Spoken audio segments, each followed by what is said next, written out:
sa nakikita nyo, nakakonsentrate yung camera natin sa makina. Kasi guys, ang gagawin ko dito is i-overhaul ko ang makinang ito kasi nga ibibenta ko to, and then gusto ko na nasa top condition talaga ang sasakyan bago ko siya ibenta. Kasi medyo may diferensya na rin kasi ang makinang ito. So kailangan talaga siya ma-overhaul para hindi naman nakakahiya sa makakabili ng sasakyan na ito guys. So pagpasensyahan nyo na kung medyo matagal din akong hindi nakapag-vlog, lalong lalo na sa related sa multicab guys. Marami pa namang nag-request na magpagawa ng tutorial video, lalong lalo na sa mga concern nila sa kanilang issue ng kanilang multicab guys. Pagpasensyahan nyo na dahil nga nakakonsentrate ako dito sa pag re-recondition ng aking multicab kasi nga is ibibenta ko to guys.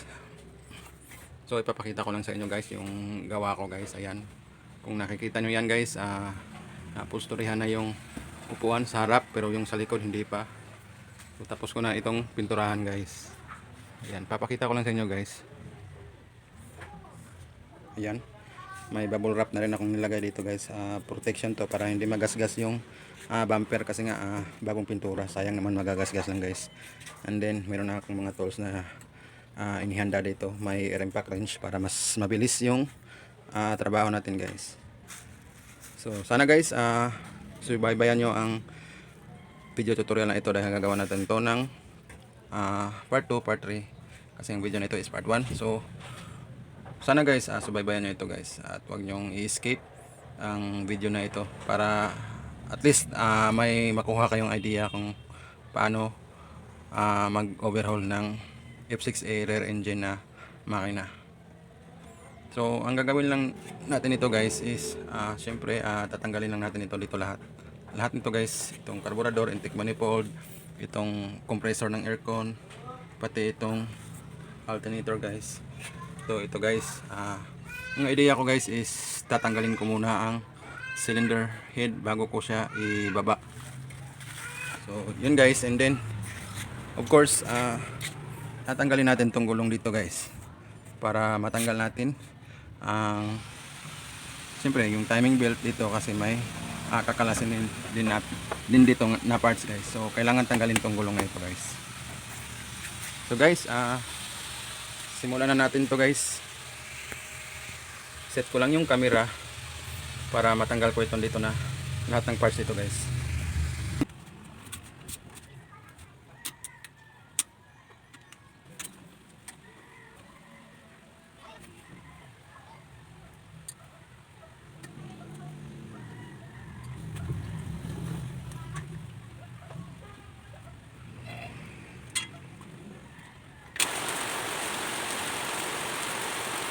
So guys, tatanggalin na natin to.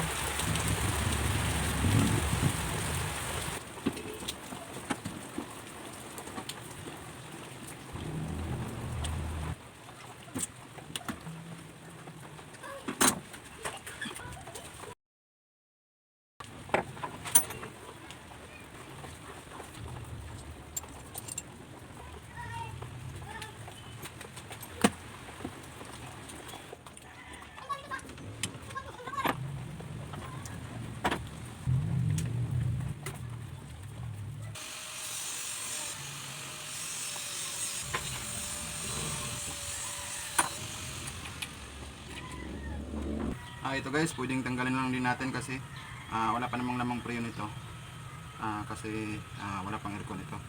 So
tapos ko ng tanggalin ang cover ng timing belt.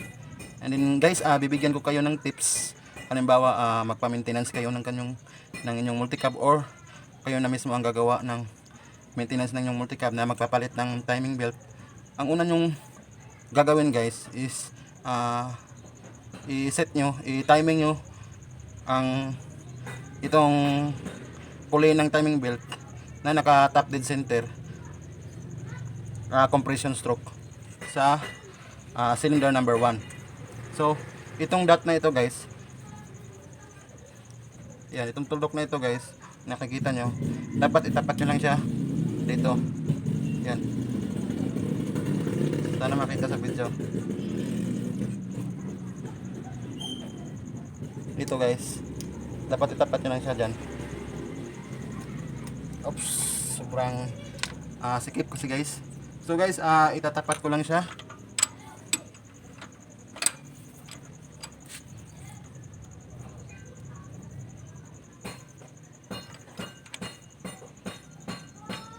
So ayan guys, natapat ko na, sana makita sa video. And then after natin matapat guys, kailangan galawin natin yung rocker arm ng cylinder number 1 kung gumagalaw na ba. Kasi pag hindi gumagalaw, kailangan pa natin ikutin ng buong isang ikot at itapat din natin ulit para mag-top dead center na ang cylinder number 1. So guys, tingnan lang muna natin doon sa rocker arm kung may clearance na ba yung rocker arm para ma-confirm natin na naka-compression stroke na ang cylinder number 1. Check natin kung may clearance ba ang rocker arm ng cylinder number 1.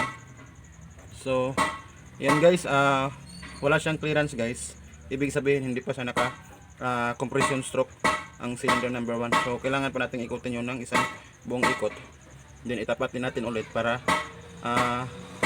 naka compression stroke na itong cylinder number 1.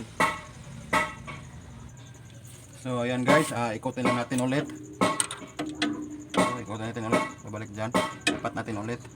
And then guys, mas maganda bago nyo ikutin is tanggalin nyo muna ang spark plug para mas malambot lang siya ikutin.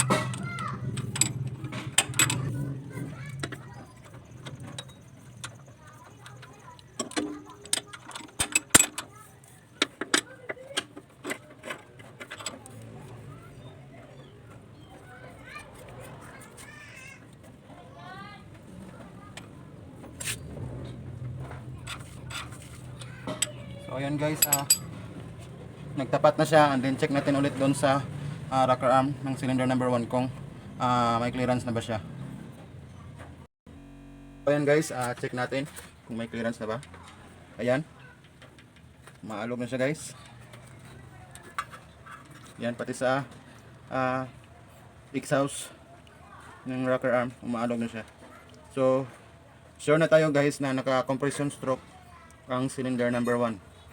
So ang gagawin natin guys, kasi sobrang hirap nito tingnan ang timing sa pulley ng camshaft.